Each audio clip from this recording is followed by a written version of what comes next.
He promised me forever, but his mistress held the real vows. It was a crisp autumn morning, with the air carrying the faint aroma of freshly fallen leaves and the tang of early frost. Ava sat at the dining table of her sunlit kitchen, stirring cream into her coffee. The beams of light danced on her engagement ring, a modest solitaire with a vintage setting that Nathan had chosen for its timeless appeal, or so he had said. She'd believed him then. She had believed in every word he uttered.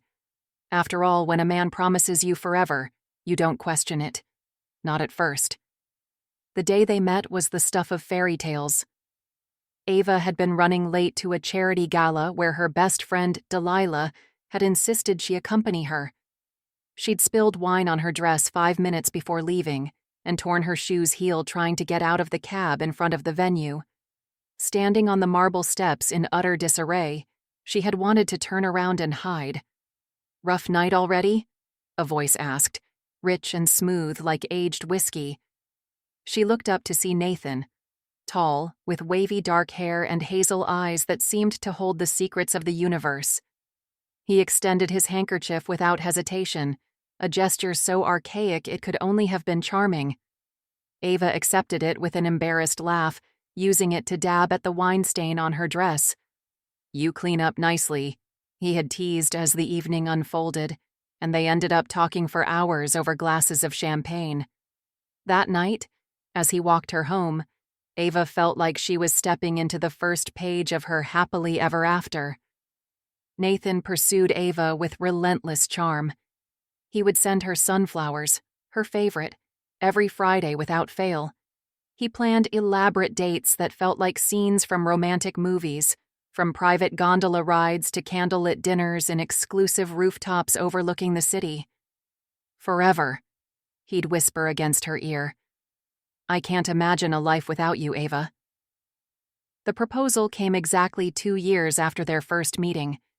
He took her to the same charity gala, now an annual tradition, and recreated their initial encounter. Only this time, instead of a handkerchief, he held out a diamond ring. Tears streamed down her face as she said yes, overwhelmed by what seemed like the perfect love story. She thought she'd found her partner, her rock, and her future. In Nathan's arms, she felt invincible. But love stories rarely unfold as planned. Forever turned into planning weddings and buying a quaint house in the suburbs. Ava traded her loft apartment for their joint home, and Nathan promised this was where they'd raise a family together. She envisioned lazy Sunday mornings, the pitter-patter of little feet, and a love that stood the test of time. But as the months passed, Nathan's late nights at the office became more frequent. He brushed off her questions with playful dismissals. "Work's demanding, love," he'd say, kissing her temple. "It's all for us, so I can give you the life you deserve." At first, Ava believed him, dismissing the pangs of loneliness as an overreaction. She focused on decorating their home, filling it with warm tones and personal touches that screamed of their love. The mantel was adorned with framed photos of their smiling faces. The kitchen, with its rustic charm, bore witness to Ava's effort to create a sanctuary for them both. But as the month stretched on, doubt began to creep in. Nathan's phone calls were brief, and text messages were perfunctory. There were nights when she'd stay up late, staring at their wedding invitations, wondering if the ink of forever could smudge so easily. The excitement of planning their wedding dulled as she found herself handling most of the details alone. The change in him was subtle at first. He became irritable over small things, a dinner too spicy, a forgotten dry cleaning order.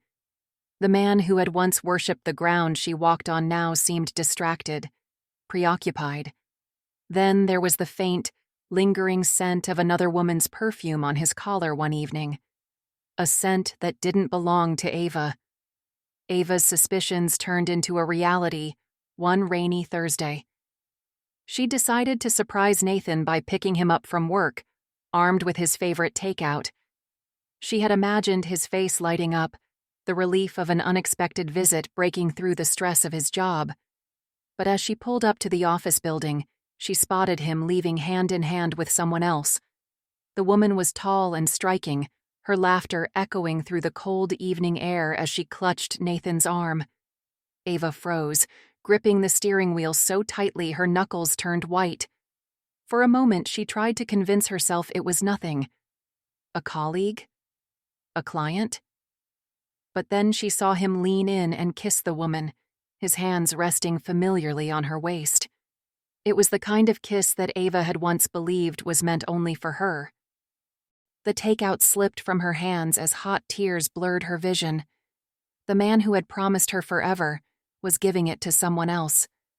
The world around her seemed to tilt, the sound of her breathing loud and erratic in the small confines of the car. She didn't confront him that night. Instead, she drove aimlessly, her heart breaking with every mile. Confrontation and deception.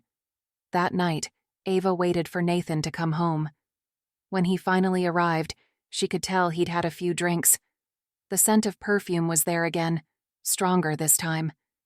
As he slumped onto the couch, Ava placed the wedding invitations in front of him. "Are these a joke to you?" she asked, her voice trembling. Nathan looked up, startled. His brows furrowed and he rubbed the back of his neck. "What are you talking about?" "Her," Ava snapped. "The woman you kissed tonight." The color drained from Nathan's face, but he quickly recovered, shaking his head. "Ava, it's not what you think. She's just a friend." "A friend?" Ava's voice cracked. "You've been coming home late for months, Nathan. You barely talk to me anymore, and now I see you kissing another woman? You think I'll buy the just a friend excuse?" Nathan's eyes softened and he reached for her hand. "Ava, I love you. I made a mistake. Please, let's not throw everything away over a misunderstanding." Ava pulled her hand away, her heart pounding. Was it a mistake to trust him even now? Ava wanted to believe him, but the following weeks offered no solace. Nathan continued his late nights, his excuses growing thinner. Desperate for answers, Ava decided to confront the woman herself. Through careful sleuthing, she discovered her name: Celeste. Celeste was everything Ava wasn't: glamorous, confident, and exuding a sense of worldliness that made Ava's warm, suburban charm feel inadequate. Celeste's social media painted a picture of a woman who lived in luxury, with captions that dripped arrogance.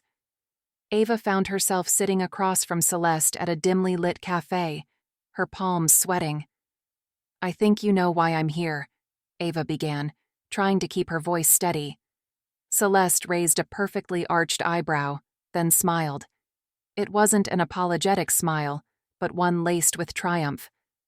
"Nathan told me you might come. He's been meaning to end things with you, you know." Ava's stomach dropped. "End things?" "Don't act surprised," Celeste said, her tone dripping with condescension. "Nathan and I are connected in ways you could never understand. You were just a phase, a comfortable choice. But you've always known he's destined for more, haven't you?"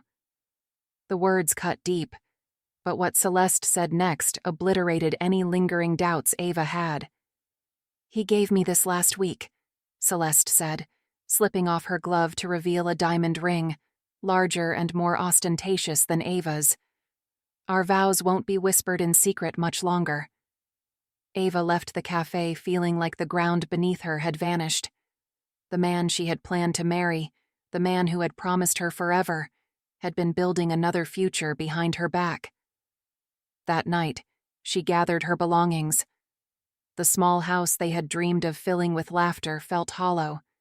She wrote Nathan a note instead of confronting him further. "You promised me forever," she wrote, leaving the engagement ring beside it. But forever isn't built on lies. When Nathan came home to find her gone, he called her, leaving frantic messages of apology and pleas for her to come back. But Ava's resolve had been solidified. In the months that followed, Ava rebuilt her life piece by piece. She moved to a new city, found a job she loved, and surrounded herself with friends who lifted her up. She started taking dance classes, a childhood passion she had shelved for far too long. Slowly, she reclaimed parts of herself she had lost. As for Nathan and Celeste, their relationship made headlines in the city's socialite circles, but whispers of infidelity and broken promises soon followed them like shadows. It turned out, forever wasn't guaranteed for them either. The same patterns that had destroyed Ava's engagement came to haunt their union. Ava learned the hard way that forever is a promise you have to give yourself first. The road to healing was long, but every step she took was hers alone. In the end, she realized the only vows that truly mattered were the ones she made to herself: to love, honor, and cherish her own heart above all else.